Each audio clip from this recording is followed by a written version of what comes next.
Welcome back to Old School Sports and our Out of the Park Baseball 26 series, Rescue the Rockies.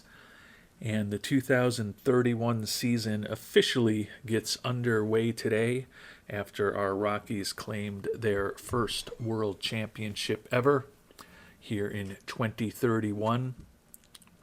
Appreciate all the thoughts and feedback, not just to finally winning that title with the Rockies, but even more importantly, some thoughts on what we should do this offseason. And we have started to make several of the key decisions that we have in front of us, certainly with help from the Worldwide Scouting Department and the advice so many of you have shared with us. We had 4 players where option year decisions were needed. They were all pitchers. Gregory Santos was a tough decision to me, a good reliever who's been with us for several years. We had an option year on him at $5 million for next year, and we decided to decline it. Santos is looking for a little more than that, $5.3 million a year for multiple seasons. Jesus Luzardo, our former ace, was due $12 million this past year after winning 17 games for us in both 2029 and 2030. He ended up being dropped from the rotation this year after some injury issues and was not even on our postseason roster. So it was easy for me to decline the $12 million for option for him, especially given that he is in his mid-30s. With the prices for pitchers being pretty elevated, though, he's still looking for over $11 million a year on the open market now, and he wants 3 or 4 seasons. So another guy that valued about where we had him, but just didn't think it made sense to bring him back. And same thing with Bobby Miller. He did bounce back nicely this year with a 2.77 ERA after an ERA in the mid-sevens a year ago. We had a $3.5 million option on Miller.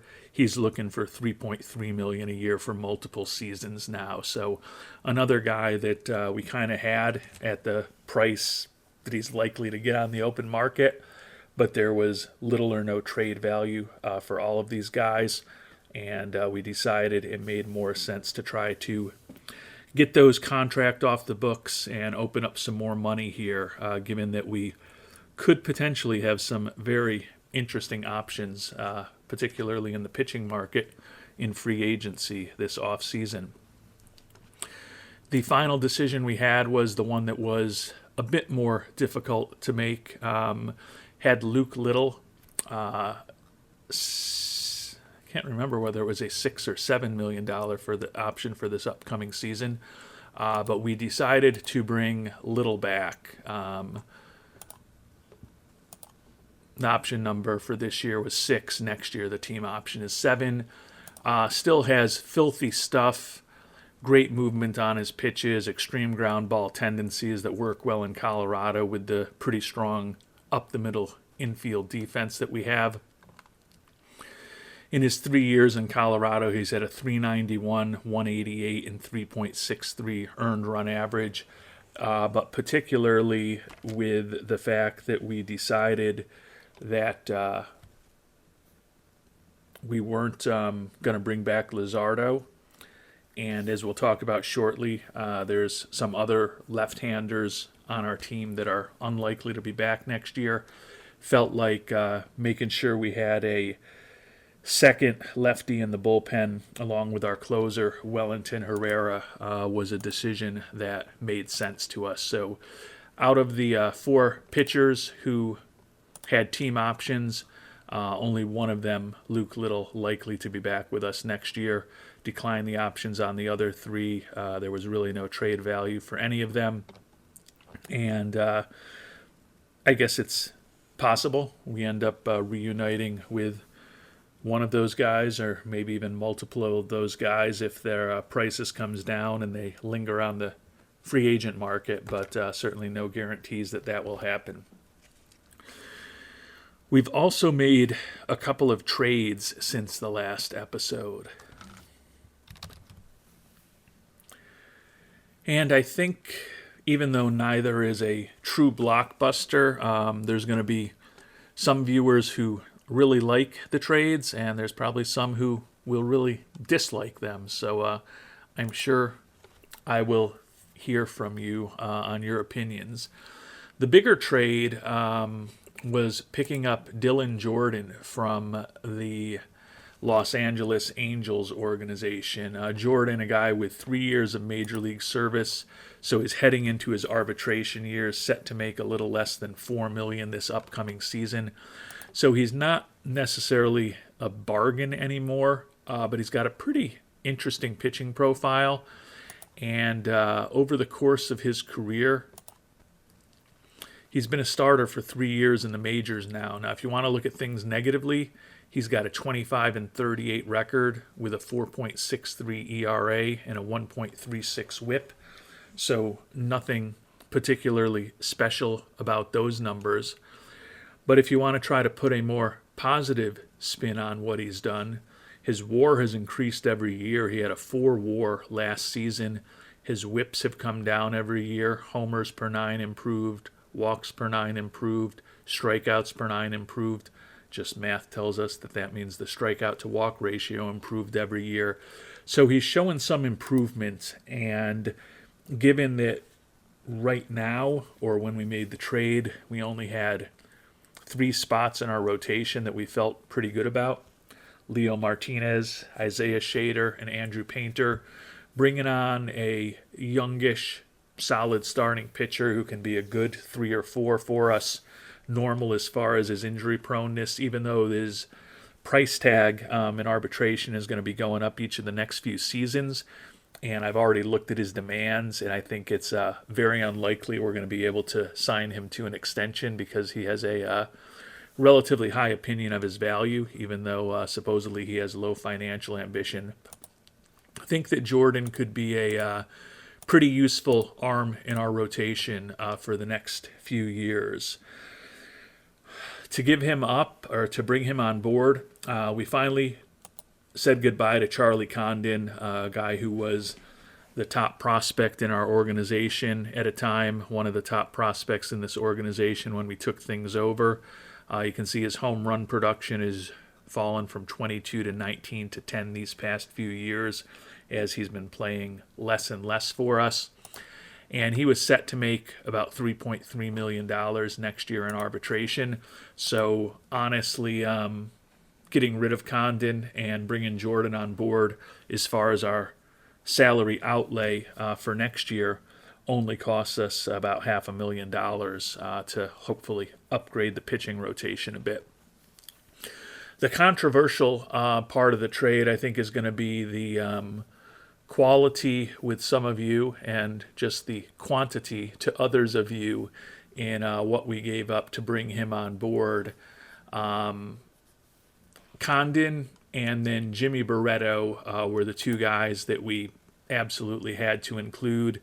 I know some of you have mentioned in the comments recently that you've seen success in either your playthroughs or others' playthroughs that you've been watching with pitchers, starting pitchers with outstanding stuff and poor control. In the case of Barreto, cutter and the splitter are both incredible. The stamina is outstanding, and he's got some real positive personality traits as well. I just can't handle pitchers giving up an insane number of walks, and I know that sounds, for those of you who have followed us closely and know how many walks this team has generally been giving up in recent years, know that probably sounds hypocritical perhaps for me to be shipping out a pitcher because of his control with the amount of walks our pitching staff has allowed, but just did not have a profile that I ever want to play with. This past year, 7-7 with a 4.76 ERA in Double-A, promoted him to Triple-A where he was 5-1 with an ERA of just over 4. But he did walk 30 batters in 46 2/3 innings at the major league or at the AAA level, and just appreciate that some of you have had success with these kind of pitchers. Just not the kind of pitcher I want to have on my team, even though he's younger, cheaper, and better stuff than Jordan. I'd take a pitcher like Jordan every day over Barreto. But Barreto, as you know, a pretty solid prospect in our organization, did have some decent trade value. Now, we could have gotten the deal done with just Condon, Jimmy Barreto, and one of our outfielders. But the outfielder they were insistent on getting was Brendan Tunick, and I'm not convinced, even though he spent most of this past year in AAA with us, that he won't be in the mix to be our starting center fielder next year. So instead of including Tunick, I put a package of some other players together. Ended up having to add 4 more guys into the deal rather than Tunick to get things done. Cole Klecker, and this is one that surprised me because the fans supposedly had a terrible reaction to Klecker being included in the deal, even though he's a guy that has just basically been a cup of coffee with us a couple of times. Was a pretty regular member of our pitching staff this year, 3.52 ERA over 76 and 2/3 innings, but doesn't have the best personality in the world, and he's also a guy who no longer has options. I don't think there was a guarantee that he's going to end up on our 26-man roster next year, so we were happy to include him. And as you'll see shortly when we talk about what our financials look like after we talk through this trade, the guys that we've already talked about who we had team options on, another trade that we made, and then what we've done in terms of arbitration players. Although they said there was a terrible reaction to the loss of Cole Klecker, apparently there's still some halo around us since we just won the World Series a couple days ago, and our fan interest still is at 89. Had to include Hirokazu Takara. He's a minor league free agent we picked up. Had a solid year for us in AAA, but we've got tons of outfielders. No issue including him. The bat looks borderline interesting, but not a great defensive player. Minor league left-handed pitcher Marco Hernandez, who's not a horrible looking prospect, but he's 20 years old. He's fragile already physically. I didn't love including him, but again, I don't think he's a top flight pitching prospect for us. And I just decided I really wanted to include Tunick. And then we also had to include an infielder, Jose Arellano, another decent-looking prospect. I don't think he's a big-time player at the major league level, but he hit 314 in A-ball and then 340 in high A-ball last year as a 21-year-old guy who's capable of playing multiple positions in the infield and looks like a borderline useful major league bat with pretty good speed.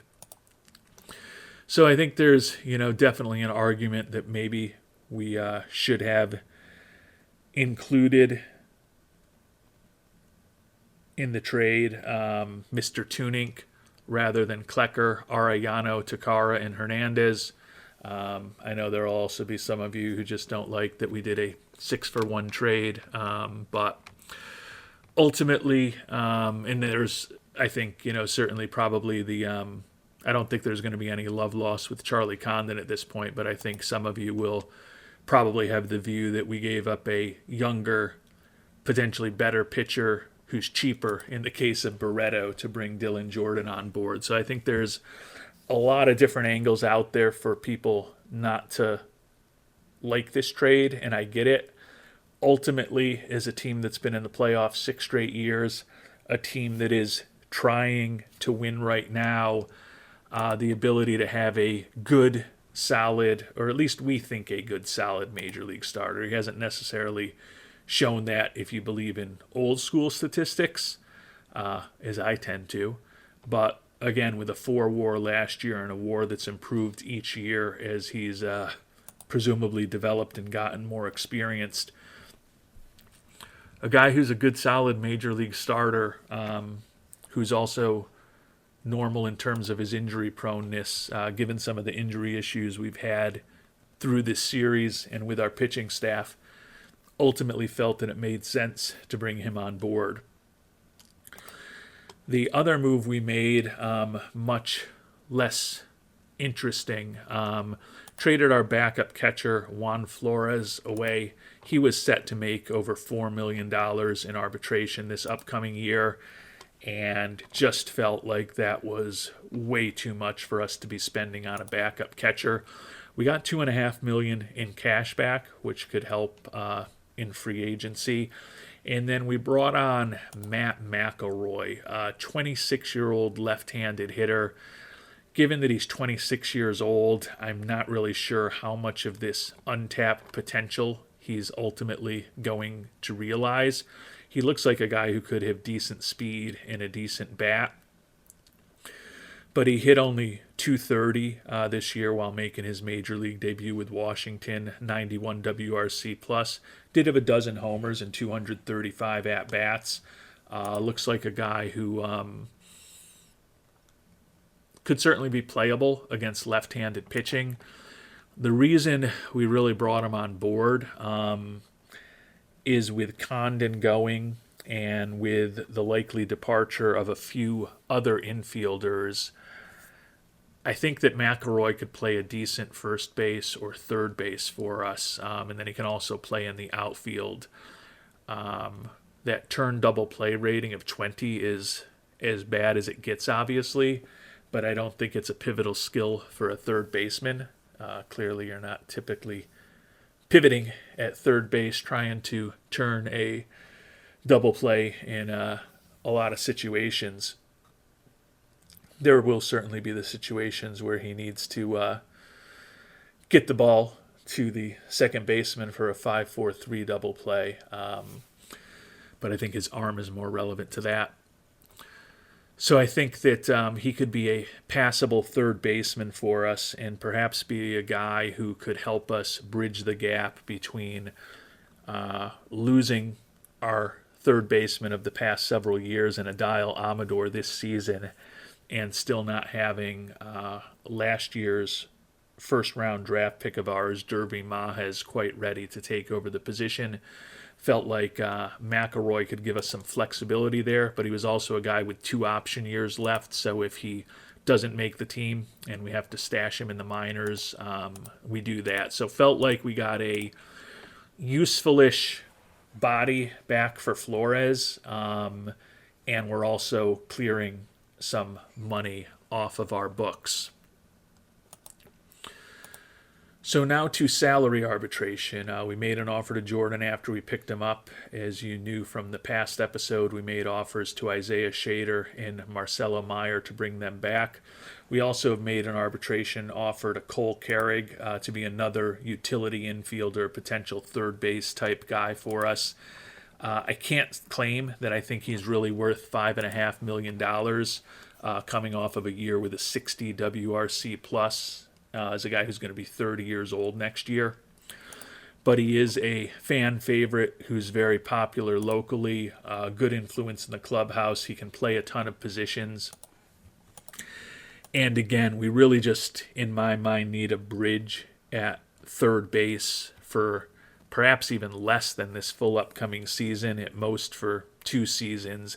And I think the likes of Carrig and the recently acquired Mr. McElroy can help us bridge the infield issues that we do potentially have ahead of us with Adile Amador and Joey Ortiz, both likely moving on. We did make an offer to the left-handed reliever Drew Summers to try to bring him back, which would give us a third lefty in the pen along with Herrera and Luke Little. The 2 decisions we've got left as far as arbitration-eligible players are the starting pitcher Joe Rock and the starting pitcher Braden Nett. I think at this point I am leaning towards not making an offer to Rock. I think I am leaning towards bringing Braden Nett back. If we do bring Nett back, That would put us in a situation where we'd have Martinez, Shader, Painter, Net, and the recently acquired Dylan Jordan as our prospective starters for next year. Would be in a situation with Bobby Miller leaving, Joe Rock leaving, Kumar Rocker leaving, Jesus Luzardo leaving, and the fact that we just traded away Cole Klecker with no obvious major leaguer who could pitch for us if we lost a starter. So that's not optimal. The hope is that ultimately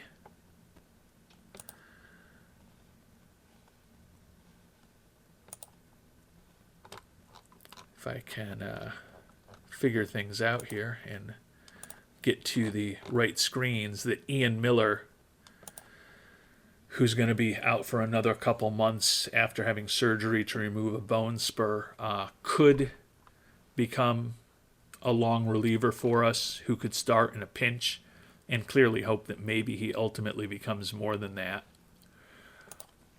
But the other option that we still have, and this is part of the reason why we've been focused on trying to clear up so much money off of the books, is that there is potential that Noah Schultz will be a free agent this upcoming offseason.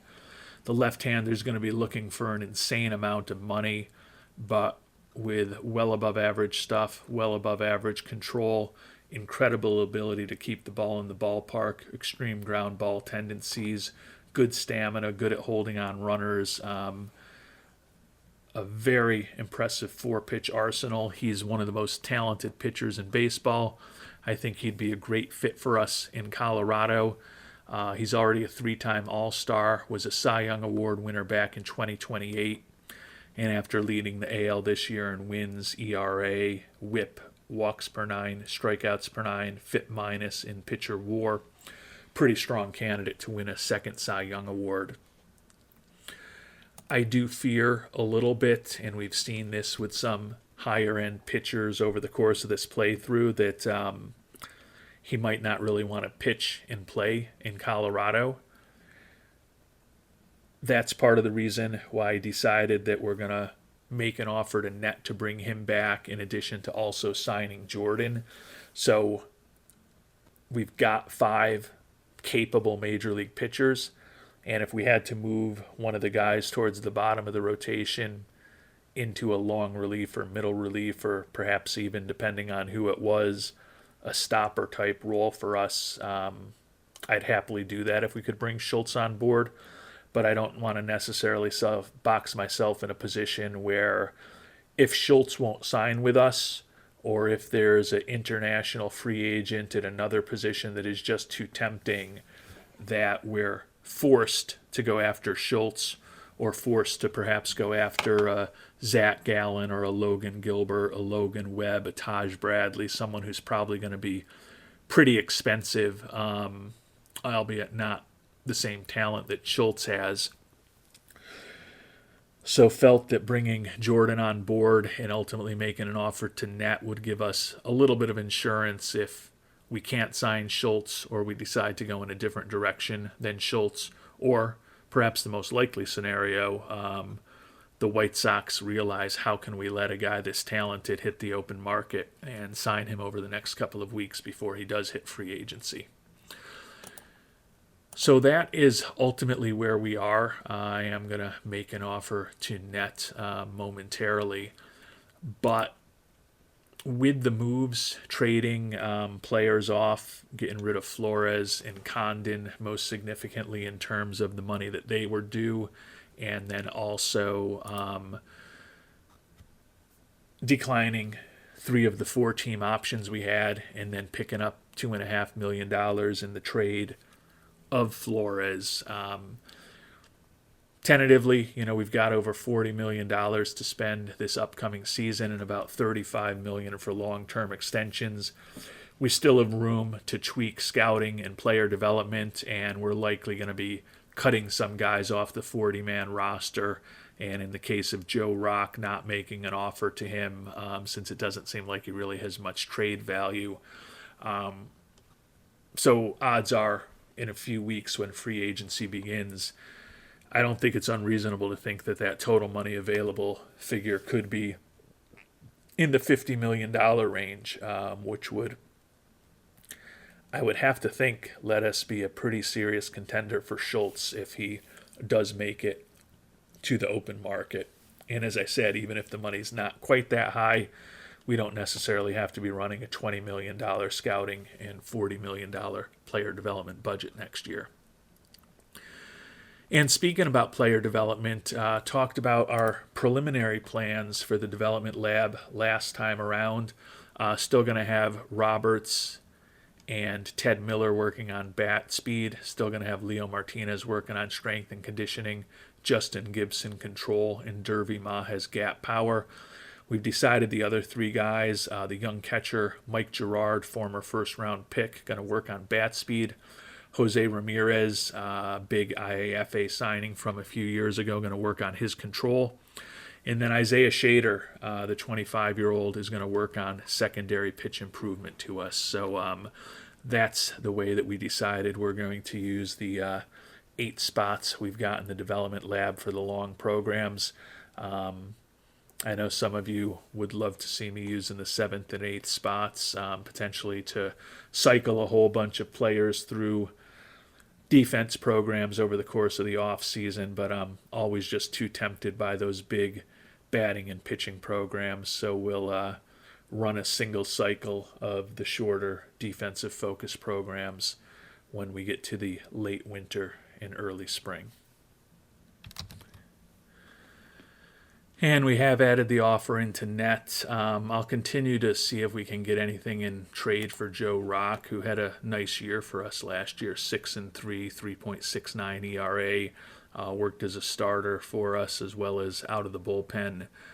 He's been pretty good the last couple of years, averaging a 2 WAR for us the last 2 seasons. But he's 31 years old. His stuff is not particularly impressive now. He is very popular, but my hope is that between the salary arbitration offers that we've made,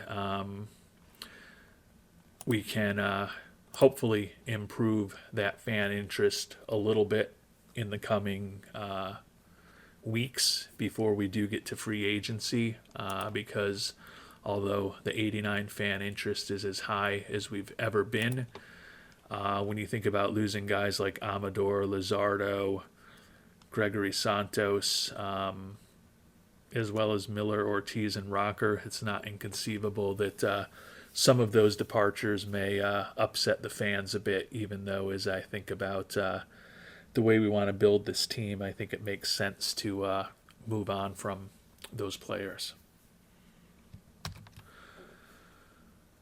So with that, we're going to start moving forward through the off-season. We've got awards season coming up in about a week, and then the salary arbitration hearings, where hopefully we won't have anything in doubt at that point after we sign some of these guys to contracts, hopefully, and then free agency filings right at the end of the month, and we'll see who ultimately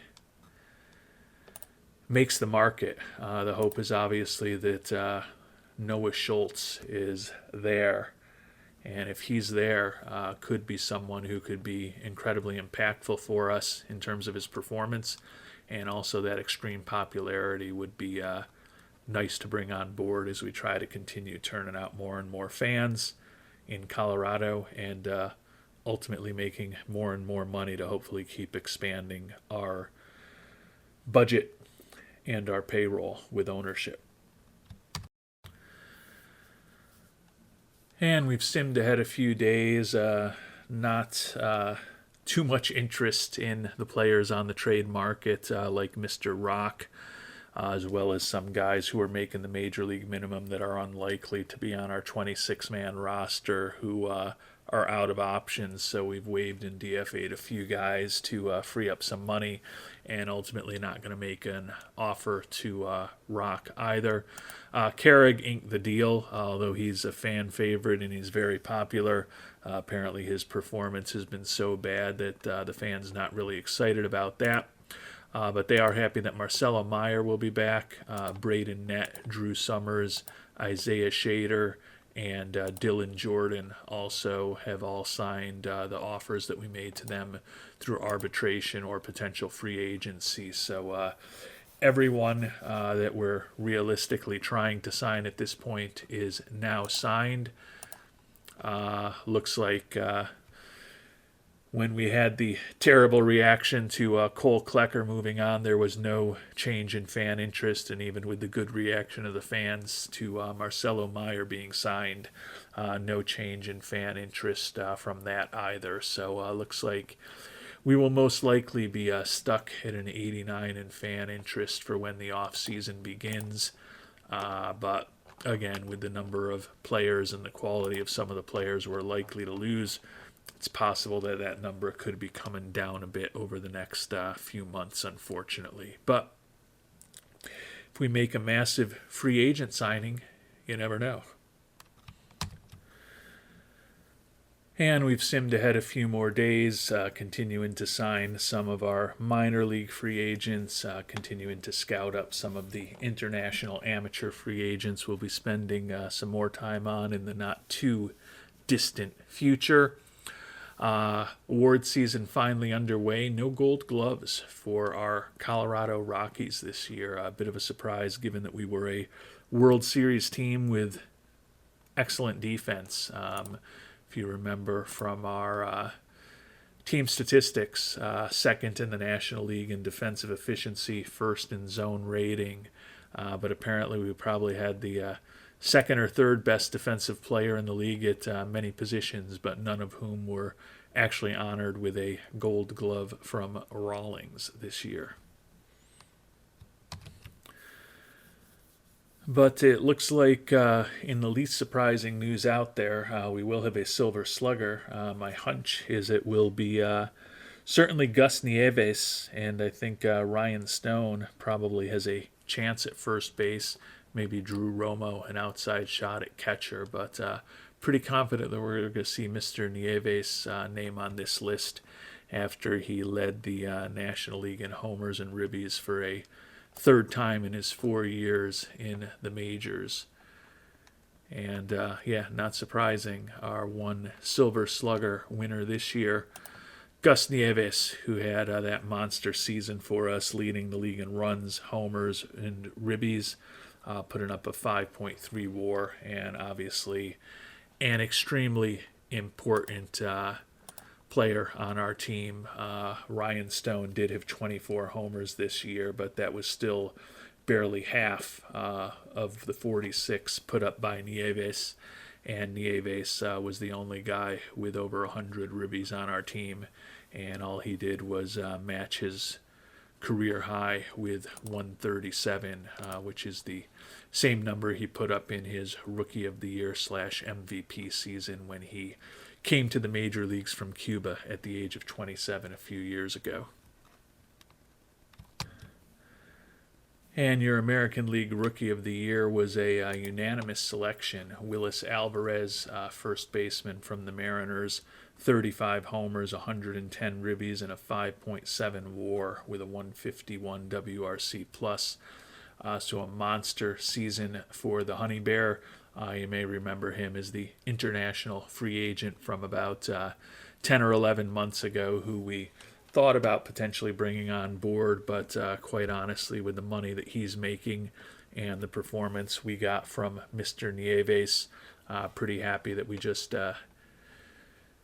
went with the guy that we knew in the case of Nieves, and it ended up with a great season for him, and more importantly, a World Series title for us.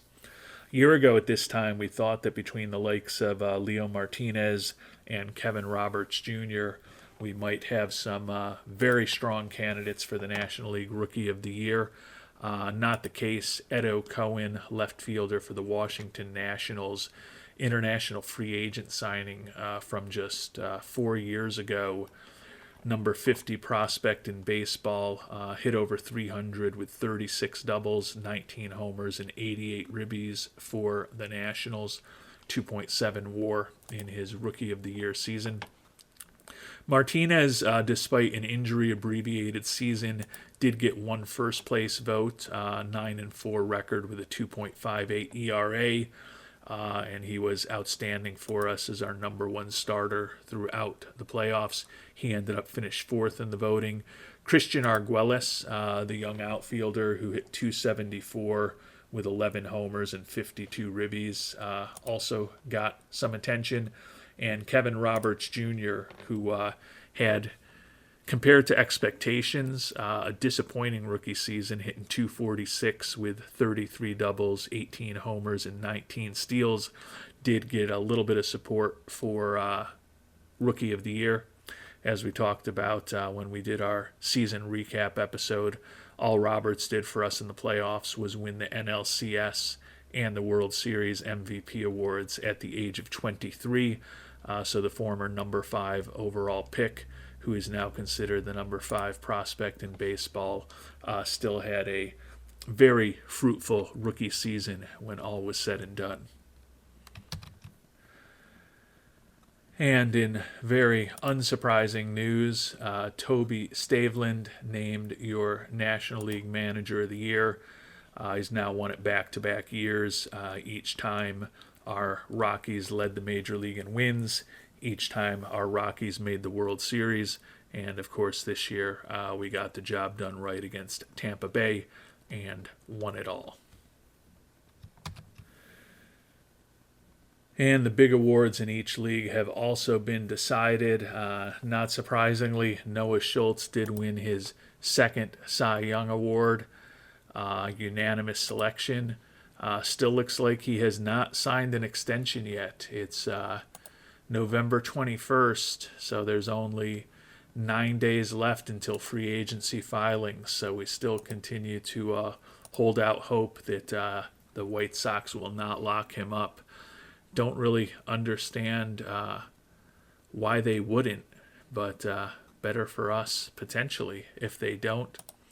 Over in our National League, Mitch Bratt of the Washington Nationals, 12-8 record with a 2.59 ERA and a 6.2 WAR, is your Cy Young Award winner in 2031. The Pittsburgh Pirates, who gave us all we could handle in the National League Championship Series between Levi Sterling, Paul Skeens, and Logan Gilbert, had 3 of the top 7 vote getters. Over in the American League, Ron Judge, at the age of 39, is your American League Most Valuable Player Award winner, duplicating his real-life awards in 2022 and 2024. The one that he, along with Cal Raleigh right now, are probably favorites for in 2025 in the real world. And at the age of 39, I think that has to be the oldest Most Valuable Player ever. I don't know that for a fact, but all he did was lead the league with 53 homers, 145 ribbies, 615 slugging percentage, 978 OPS, and a 155 WRC plus, while also collecting his 600th home run. He's over 2,000 hits now and closing in on 1,500 career ribbies. And shockingly, he is not signed. Would be pretty amazing for a player who has had the career that Judge has had for the Yankees to not ensure that he didn't end his career in pinstripes, but you never know. And then in our National League, Elly De La Cruz misses by 1 vote from being a unanimous Most Valuable Player. 298 average with 45 homers, 114 ribbies. Led the league with 61 steals, so he was a 40-40 guy and put up a ridiculous WAR of 9.8. De La Cruz, in addition to his outstanding bat, also an outstanding defender, 15.9 zone rating and 1.109 defensive efficiency at shortstop. Won the Silver Slugger this year, obviously was also an all-star, and he wins the first MVP award of his career at the age of 29. So with award season over, the players that we want to have signed, and nothing really left to do on the trade market until we get to perhaps think a little more deeply about the free agent class and decide if we want to spend money on free agency or perhaps trying to pick up some veterans in the trade market. I think at this point, probably going to sim through pretty quickly over these next 9 or 10 days, 9 days, I guess, to the free agency filings. See if the likes of Schultz and Judge do end up hitting free agency and exactly what they're looking for. And then also find out if there's any interesting international free agents that perhaps we should think about bringing on board. And we've simmed ahead to the start of free agency. My quick back of the envelope math was about correct between moving on from Rock and waiving and DFAing a few guys off of the 40-man roster. Have almost $51 million available for this upcoming year and about $48 million available into the future for extensions. So we can probably, for the first time since we signed Gus Nieves 4 off seasons ago, be big players in free agency for any one player that we want. Now, as we talked about, we've lost some pretty important players off of this team, particularly in the middle of our infield, as well as some starters and relievers, but feel that we've at least replenished the starting pitching a bit. And we'll see if there is anything real interesting as far as the international free agents here. Looks like a lot of pitchers out there, only 2 position players. Shortstop Tetsuji Harada, I think 25-year-old, great power, great eye, but he's going to strike out a ton and is not that talented defensively. Catcher Sugo Yamada, decent bat for a catcher, like the durability. He's looking for a major league contract, not great defensively, although he has a nice arm.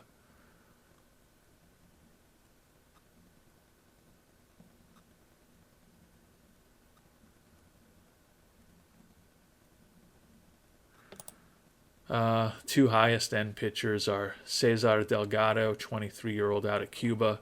Looks like a useful major league arm as a pitcher, potentially really good stamina, a 6-pitch arsenal of average to slightly above average major league pitches, looking for almost $12 million a year, but he is young. And Hideki Mizuno, 28-year-old, looking for much less money. Does have a nice 3-pitch arsenal, really good stamina, some positive personality traits, but overall his stuff and his control look a little bit below average. So don't necessarily see there being a big-time solution as far as the international free agents. Now, those of you who had eagle eyes would know that when we came back to this screen, it defaulted to who the free agents were. I didn't peek at it because I wanted to be surprised, but some of you may already know whether Aaron Judge would be there to tempt me as a Yankees fan, or more importantly, Noah Schultz also made it. And it looks like Schultz is on the list, along with Nick Kurtz and Aaron Judge, a couple of big hitting first basemen. Jace Barofin, who those of you who have followed previous series with us will recognize his name.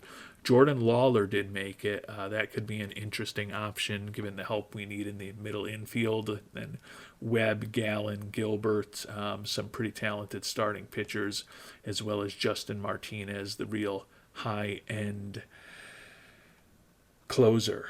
So some interesting guys out there. Gabriel Arias as well, although, yeah, I thought he was dealing with some injury issues, still recovering from that torn ACL, so he might not be the best solution for us, given that he's probably looking for some decent money. And speaking of decent money, let's take a look at what the top guys are looking for. Aaron Judge looking for over $43 million a year. The Yankees let him hit free agency. He's looking for 5 years. Is a guy who's going to be 40. right at the start of next season. I guess the thought is he's going to be chasing the legends of the game, the Willie Mayeses and Babe Ruths and Hank Aaron's and Barry Bonds is on the home run list in coming years potentially. So interesting there. Nick Kurtz, another incredible hitter, much younger than Judge at this point, looking for about 36 plus million a year, and he wants that over a 9-year contract. Don't necessarily think, given that we've already got a big time offense and we've got tons of outfield types, many of whom can also play first base and all of whom can obviously play DH for us. Don't think that those guys are near the top of our list. Could say the same thing about C.J. Abrams. But Jordan Lawler could be a guy to consider. Really nice glove, really nice speed. He was an above-average offensive player this past season. Over the course of his major league career, though, he's been about 10% below average offensively, at least as far as his WRC+. He's also going to be turning 30 next year, fragile physically, looking for about $22 million a year, and he wants that over 8 years. Could be in the mix. Joey Ortiz, who was with us last year, looking for about $9 million a season over 3 years, pending on how everything goes. That could be an option. Adail Amador, looking for $13 million a year over 4 years. If he wasn't coming off such a bad year when he hit 241 with 6 home runs and 452 at-bats, might feel a little bit better about bringing him on board, but he's fragile physically and he'll be 30 the second year of this contract. But the most interesting thing is going to be to see exactly how much money a pitcher like Noah Schultz is looking for on the open market. If I could look at my pitching view, that would help.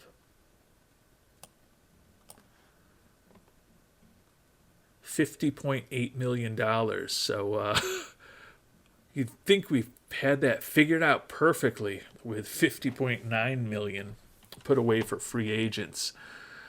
That is still a huge check to write. And he's looking for a decade, averaging over $50 million a year. And he wants an opt-out after 5 years, player options towards the end. Whew, that is a spicy meatball, but Mr. Schultz is obviously an outstanding pitcher. Justin Martinez, the outstanding closer, looking for $25 million a year. If we wanted to go a little more bargain-oriented, the Gallons, the Gilberts, the Webbs of the world are all in those mid-20s as far as the money that they're looking for. But this is ultimately kind of the reason why we decided to bring Net back while also making the trade for Jordan. Because we've got a rotation of 5 guys that we really like kind of in here right now. We're definitely needing to flesh out the bullpen more. And we're definitely hoping that Ian Miller will be able to come back from that injury.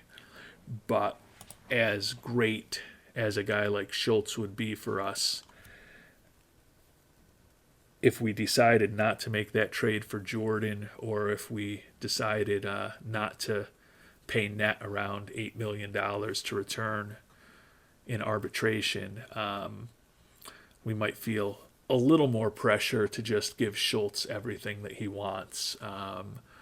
Would clearly be a huge acquisition to be able to bring him on board. Just don't know at that kind of price tag. I mean, that's 22-23% of our entire budget to be spending on him. And when we look at where our payroll is right now, that's looking at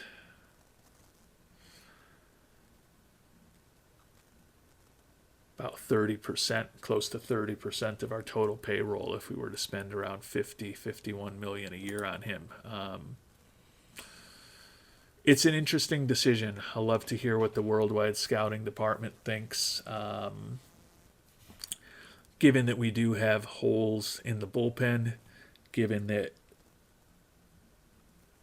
Marcelo Meyer at second base is fragile physically, Ezekiel Tovar at shortstop has had major injury issues in recent years, although he still is allegedly normal in terms of his injury proneness. I can definitely see an argument to kind of focus more on some relievers in this class. Maybe go with a second-tier starter and a Gallen, a Gilbert, or a Webb, although those guys are all in their mid-30s at this point. Wonder how many years they're looking for. As Zach Gallen, 3 years, $22.5 million a season. Logan Gilbert, 6 years at almost 25 a pop. Logan Webb, 5 years at over 25 million. Taj Bradley might be the bargain in the group. Little younger, looking for 8 years though. 19 million a year though. Jacob deGrom still kicking around. Cade Horton, looking for 13 million a season for 5 years. So there's options out there. Sandy Alcantara back on the free agent market. 42-year-old Chris Bassett out there as well. Ricky Tiedemann, like the stuff, like the extreme ground ball tendencies, like the movement, don't love the lack of control. Would give us the left-hander in the bullpen or in the rotation that we've lost by moving on from Luzardo, that we were hoping maybe Schultz would be for us. Tiedemann looking for 5 years, 15 million per. So there's a lot of different options to consider. I knew the price tag on Schultz was going to be crazy, but 50 million is certainly up there. So is there an argument to pivot to a second-tier starter, some relievers, and maybe think about a Jordan Lawler type, or perhaps even a reunion with an Adael Amador, Joey Ortiz, our old buddy, again, for those of you who have seen previous series with us, Colt Keith is out there. He could play a credible third base, not an incredible bat at this point. He's 30 years old, but only looking for 3 years at around $13.5 million a year. Was a below-average offensive player last season, though.